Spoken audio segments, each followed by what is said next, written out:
3 positions pour la faire jouir, même avec un pénis de taille normale ou petit. Si je me permets de faire cette vidéo en pensant que je ne vais pas perdre tous mes auditeurs, c'est parce que 45% des hommes, selon une étude, pensent qu'ils ont un pénis trop petit. Ce qui est bien sûr statistiquement faux quand tu sais que 85% des femmes se disent satisfaites de la taille du pénis de leur partenaire. Je suis Fabrice Julien, auteur de Les secrets de l'extase féminine en livre papier, auteur de Le guide du bon coup en formation numérique, c'est-à-dire e-book plus formation vidéo. Et dans cette vidéo, du coup, je vais vous parler de ces 3 positions qui sont les plus adaptées pour les pénis de taille modeste, de taille même moyenne ou même les micro-pénis, les petits pénis. En fait, il faut bien comprendre qu'il y a des positions qui sont meilleures pour les gros pénis et des positions qui sont meilleures pour les petits pénis. Et puis les pénis de taille normale, on va dire, qui peuvent à peu près tout faire, mais que selon, après tu sais, tu as des variantes de courbure, tout ça, selon ça, ils peuvent s'adapter plus ou moins à certaines positions. Par exemple, les gros pénis, si tu veux, c'est un désavantage, entre guillemets, dans la levrette. Parce que, comme tu sais, des fois, ils rentrent, quand c'est la position la plus profonde, ils ne rentrent pas entièrement. Ou alors, quand elle suce, des fois, elle a du mal à avoir ce gros truc dans la bouche et à jouer avec sa langue dedans.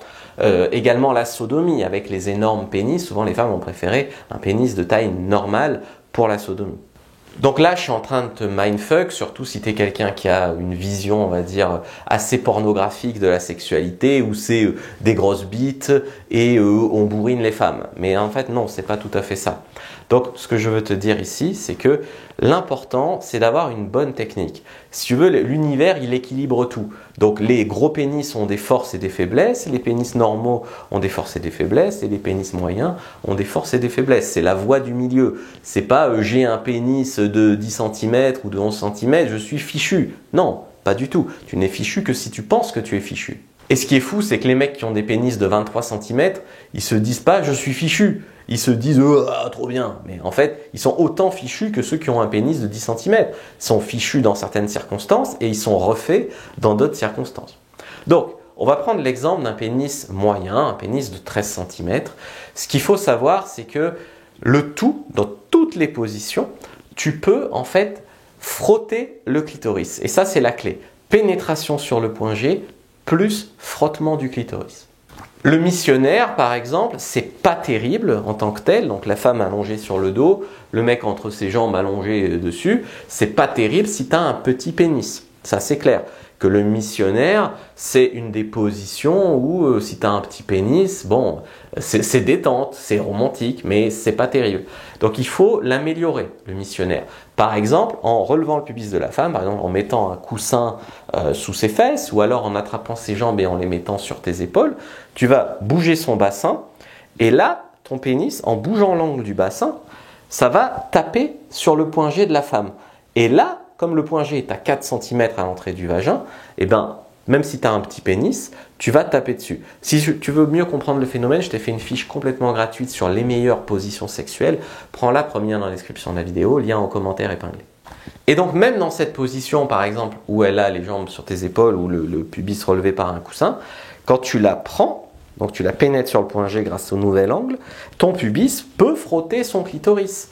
Et donc là, elle a la double stimulation point G plus clitoris, même avec un petit sexe. CQFD. La levrette, j'ai expliqué que pour les gros pénis, c'est une position qui souvent va les empêcher de rentrer entièrement. D'ailleurs, si tu as déjà regardé des pornos, tu verras qu'il y a des gros pénis. Souvent, il y a ça dehors du pénis, tu vois. C'est quand même conséquent.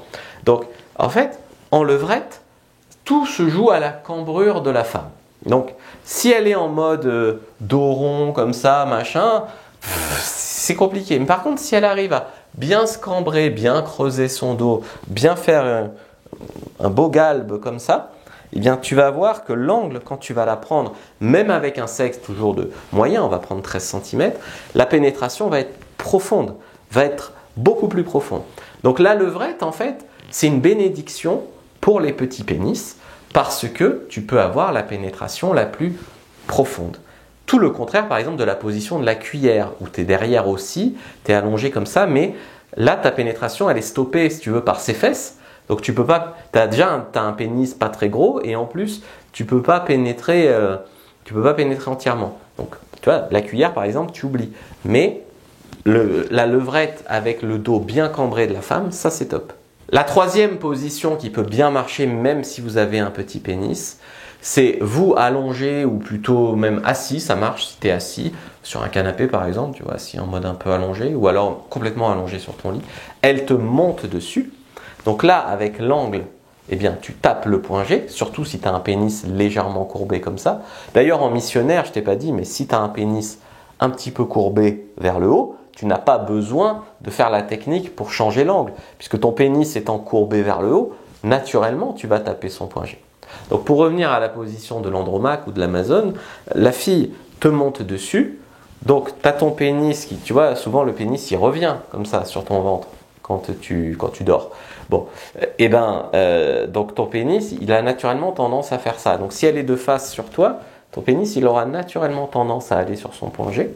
Et elle, en fait c'est à elle de jouer, hein. Elle est sur toi avec son clito, d'aller frotter en même temps qu'elle se pénètre sur ton point G.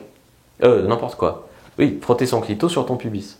Mais ça ne s'arrête pas là, parce que tu as des doigts. Donc, peu importe si tu as un petit pénis, tu peux faire toutes les techniques de doigts dont je parle dans le guide du bon coup pour faire jouer une femme avec tes doigts. De même, tu as une langue, peu importe la taille de ton pénis, tu peux lui faire des super cunis et la faire jouer. Tu peux être le meilleur coup de la vie d'une femme, la faire jouer 3 fois, même avec un petit sexe.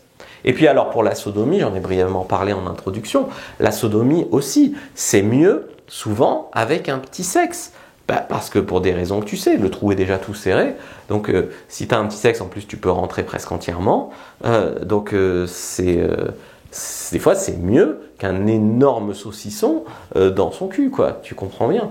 Donc en fait il faut changer cette croyance-là que pénis moyen ou petit égale mauvais coup, c'est-à-dire que tu te limites vraiment toi-même, alors qu'en fait on a tous des atouts et ce qui va faire que tu aies un bon coup, c'est ton envie d'apprendre, de faire mieux, de lui donner du plaisir, et pas me limiter moi-même, dire que c'est fichu, etc. Ça, c'est un discours de loser.